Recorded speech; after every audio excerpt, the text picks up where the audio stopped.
प्रदेश में विधान परिषद 2022 की खाली हुई 36 में से 27 सीट पर शनिवार सुबह 8 बजे से वोटिंग शुरू हो गई। इसी कड़ी में उत्तर प्रदेश के मुख्यमंत्री योगी आदित्यनाथ ने गोरखपुर में वोट डाला। मतदान के बाद सीएम योगी ने मीडिया से बातचीत में कहा कि इस पूरे प्रदेश में एमएलसी सीटों पर चुनाव आयोजित किए गए। मैं यहाँ अपना मतदान करने आया हूँ। जो 36 सीटों पर चुनाव की अधिसूचना जारी हुई है, इनमें से 9 सीटों पर भाजपा के प्रत्याशी पहले ही निर्विरोध चुने गए। 27 सीटों पर आज चुनाव हो रहे। विधानसभा की तरह विधान परिषद में भी भाजपा का प्रचंड बहुमत होगा। नगर निगम के बाहर बने मीडिया सेंटर पर पत्रकारों से बातचीत करते हुए मुख्यमंत्री ने कहा कि एंटी भू माफियाओं की कार्रवाई पेशेवर अपराधियों के लिए, आम जनता के लिए नहीं। किसी गरीब ने सार्वजनिक स्थान पर झोपड़ी डाली और वह जमीन आरक्षित श्रेणी की है तो उसे तब तक नहीं हटाया जाएगा जब तक कहीं उन्हें पुनर्वासित न किया जाए। जमीन आरक्षित श्रेणी की न हुई तो वही पट्टा दिया जाएगा। पूरे प्रदेश में विधान परिषद की स्थानीय प्राधिकारी की सीटों पर चुनाव भी आयोजित किया गया है। भारत निर्वाचन आयोग ने उत्तर प्रदेश विधानसभा चुनाव के दौरान ही इसकी तिथि भी घोषित कर दी थी और आज जो 36 सीटों पर चुनाव की अधिसूचना जारी हुई थी, इनमें से 9 पर भारतीय जनता पार्टी के प्रत्याशी पहले ही निर्विरोध चुने गए हैं। 27 सीटों पर आज चुनाव हो रहे हैं। गोरखपुर महाराजगंज सीट पर भी आज चुनाव यहाँ पर आयोजित हो रहा है। तो एक मतदाता के नाते मैं भी अपना मतदान यहाँ पर करने के लिए यहाँ पर विशेष रूप से आया हूँ। मेरे साथ में पूर्व केंद्रीय मंत्री श्री शिव प्रताप शुक्ला जी, यहाँ के लोकप्रिय सांसद श्री रवि किशन जी, महापौर श्री सीताराम जायसवाल जी, विधायक ग्रामीण श्री विपिन सिंह जी और अन्य जनप्रतिनिधि भी अभी मतदान किए हैं। विधान सभा चुनाव में भारतीय जनता पार्टी ने प्रदेश में 2/3 से अधिक सीटों पर विजय प्राप्त किया है और प्रचंड बहुमत की अपनी सरकार प्रधानमंत्री मोदी जी के नेतृत्व में हम लोग बनाने में सफल हुए हैं। विधान परिषद में पहली बार मुझे लगता है कि लगभग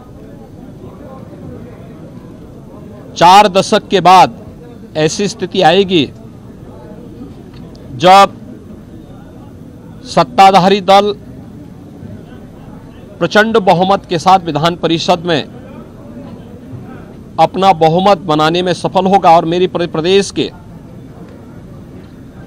स्थानीय प्राधिकारी विधान परिषद चुनाव के लिए जो भी मतदाता हैं, क्षेत्र पंचायत समिति के सदस्य, ग्राम प्रधान, जिला पंचायत के सदस्य, पार्षद, चेयरमैन, मेयर, ब्लॉक प्रमुख, जिला पंचायत के अध्यक्ष, माननीय विधायक, माननीय सांसद, मेरी उन सब से अपील है कि प्रदेश के अंदर लोक कल्याणकारी कार्यक्रम को आगे बढ़ाने के लिए आवश्यक है कि दोनों सदनों में एक पार्टी की पूर्ण बहुमत प्राप्त हो। विधानसभा में 2017 में भी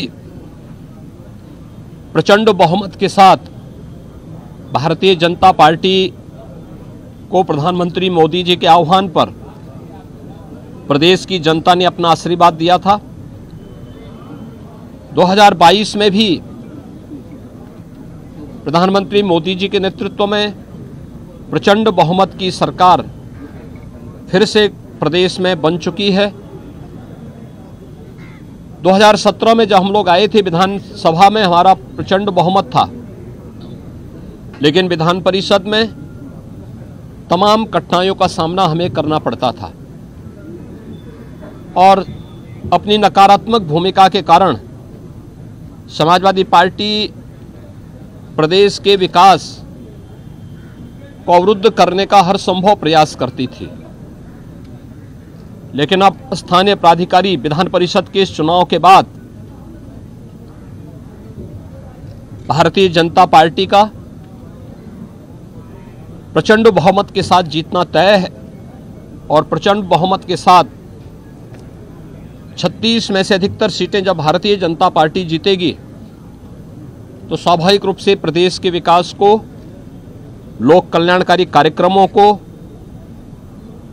महिलाओं के कल्याण से जुड़ी हुई और उनके स्वावलंबन और सुरक्षा से जुड़ी हुई योजनाओं को, नौजवानों के रोजगार से जुड़े हुए कार्यक्रमों को, अन्नदाता किसानों के हितों के लिए, श्रमिकों के सम्मान और उनके स्वावलंबन के लिए सरकार और बेहतर तरीके से कार्य करने में सक्षम होगी। और मेरी सभी जनप्रतिनिधियों से अपील होगी कि प्रदेश के 25 करोड़ नागरिकों के हितों को ध्यान में रखते हुए हम भारतीय जनता पार्टी को जो आशीर्वाद जनता जनार्दन ने विधानसभा में दिया है, विधान परिषद में भी वो समर्थन अवश्य भारतीय जनता पार्टी के अधिकृत प्रत्याशियों को, चुने गए जनप्रतिनिधियों का अवश्य प्राप्त होगा। मैं एक बार फिर से पूरे प्रदेशवासियों को वासंतिक नवरात्रि, महाअष्टमी की स्थिति, महानवमी और मर्यादा पुरुषोत्तम भगवान श्री राम के पावन जन्म दिवस रामनवमी की भी हृदय से बधाई देता हूं, अपनी शुभकामनाएं देता हूं।